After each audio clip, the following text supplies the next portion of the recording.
Okay, so before I start doing any TV repair videos, I thought I'd do a video on my computer. Just doing a quick upgrade. So beforehand I used to own a 22-inch AOC LED monitor and a separate pair of computer speakers. Now I decided to get rid of them and buy a TV. And this is a brand new 24-inch LED TV made by Logic, as you can see. And I got that because A, it's a bigger screen. This is wall mountable. It's actually mounted on the wall, and it has speakers built in over the HDMI. So the upgrade I'm going to be doing is I brought this little graphics card. It's a GeForce GT210, the same graphics card that I'm using in my PC that runs my TV. And I'm going to be using this graphics card to run this TV and this computer. Simply because it lets me have audio without having separate speakers. So shut the PC off, and I'm going to get the side panel off and show you the internals. However, this is not a review of my computer. So here's my computer. It's just a fairly standard case. It's a CIT Shade, I think. It's not the fastest computer in the world. In fact, if I wanted to, I could build a massive gaming computer, but I don't need it, and I don't have the space. As you can see, it's getting quite dusty. Oh yeah. I'm going to clean it out in June. Oh dear, we got some dust. Yeah, this thing could do with a bit of a clean out. That heatsink's getting quite clogged, but it's not worth doing it just yet. So the power supply in this is a Corsair CX430 that I recapped, replaced all the capacitors in it. The main board's a Gigabyte H61M. It's got an i5 CPU with 8 gigs of RAM. It's quite dusty as well. If you wonder what this plastic flange is here, this is just to guide the hot air that comes off this CPU heatsink to the exhaust fan and saves the power supply sucking up that hot air. The power supply has its own fresh air intake from this vent here. It just stops the power supply overheating. As you can see, we need to do a bit of a clean, but it's not worth me doing it yet. So graphics card is going to go in down here, and in this slot here. I'm going to need to move the network card down as well, because it's going to interrupt this graphics card and other things. So let's get the GPU unboxed. So here's the graphics card. It's just a cute little thing, very small, but all I'm using it for is the HDMI port. This only cost me £25 from my local computer shop. It has DVD, HDMI and VGA. And the reason why the VGA is on a separate ribbon cable and not on the PCB is because it comes with small form factor mounting brackets, and you can detach the HDMI, the VGA from this big bracket and put it on the small ones. But yeah, it's just a cute little card. Has a Gigabyte sticker on there. Peel the plastic film off. Gigabyte. There's not much to it. We've got some solid state capacitors. These are EPCOS, which is a horrible brand. And GPU's under here. Before I install this to my computer, I'm going to give it a shot of Arctic Silver 5 thermal grease, because I trust this stuff more than whatever's under that, whatever's on the GPU. But yeah, it's pretty neat. And let's look at the features.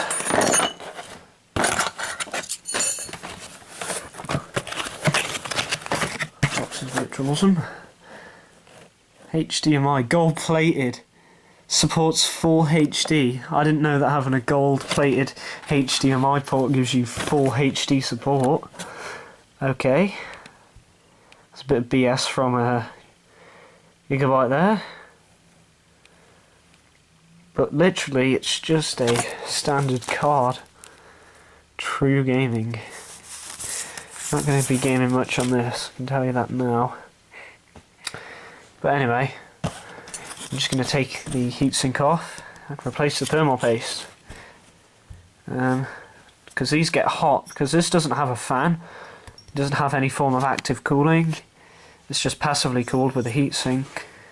It gets hot, and the original thermal paste probably isn't that good, so this stuff will help this thing cool itself a lot better.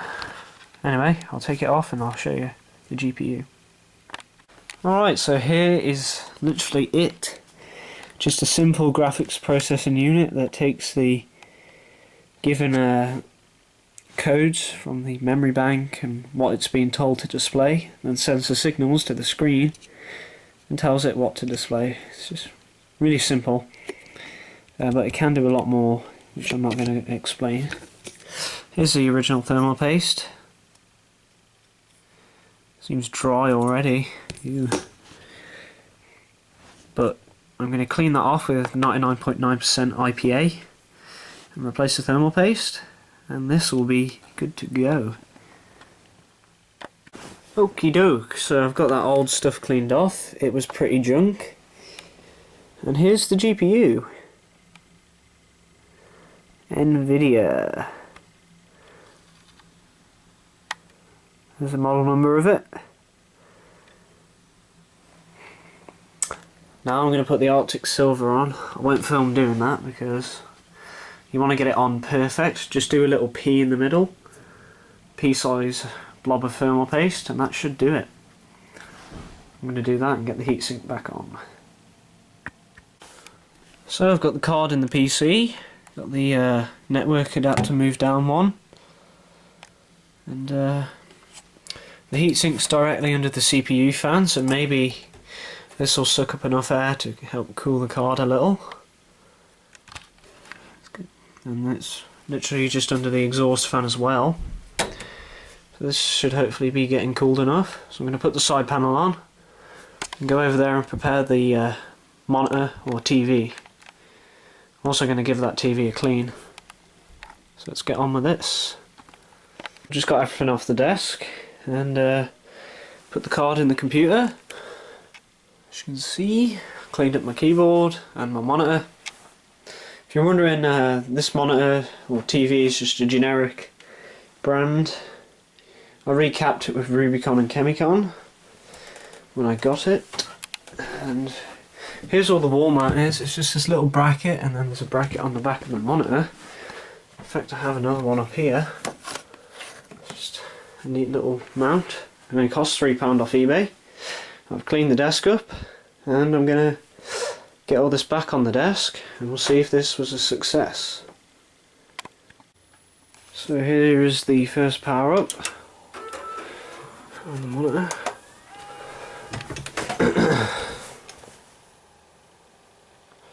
I know, focus issues already.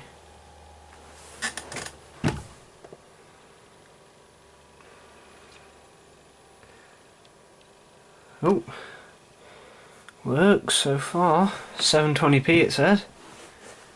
It's better than 480. Whoa, look at that resolution. Okay, so it works so far. I'm going to get the drivers installed and I'll get back to you on how everything else goes. Of course, the drivers just have to tease us about the time. I could get that if I want, but I'd need a bigger case and it's not worth it at the minute. Titan does look like a beautiful card. Yeah. Anyway, just installing the drivers.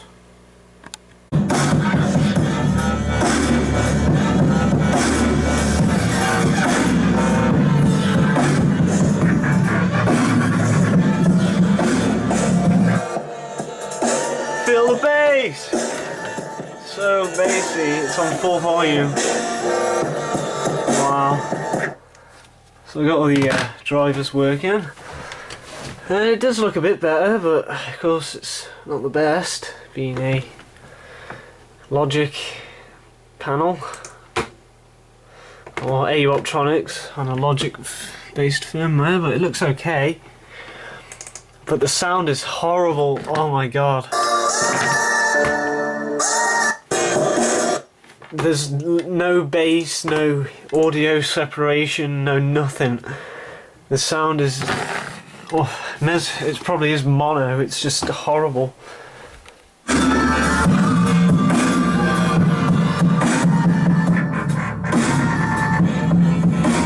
I compare it to the Kuro, which is kind of unfair, but honestly, I guess that was a success.